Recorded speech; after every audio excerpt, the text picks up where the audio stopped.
తెలుగుదేశానికి ఆ party Tiruvuru MLA Kolikapudi శ్రీనివాసరావుకు మధ్య సంబంధాలు పూర్తిగా బెడిసికొట్టినట్లే అనుకోవాలి.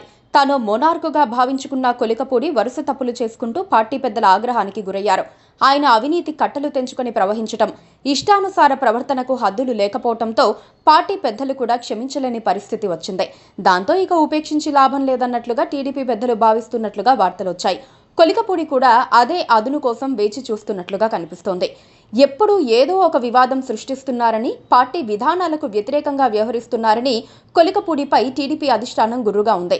తాజాగా స్థానిక టీడీపీ నేత రమేష్ రెడ్డిపై చర్యలు తీసుకోవాలని ఏకంగా అధిష్టానానికే అల్టిమేటం జారీ చేయటం, 48 గంటల్లో చర్యలు తీసుకోకపోతే ఎమ్మెల్యేగా రాజీనామా చేస్తానని బెదిరించడాన్ని పార్టీ సీరియస్ గానే పరిగణిస్తోంది.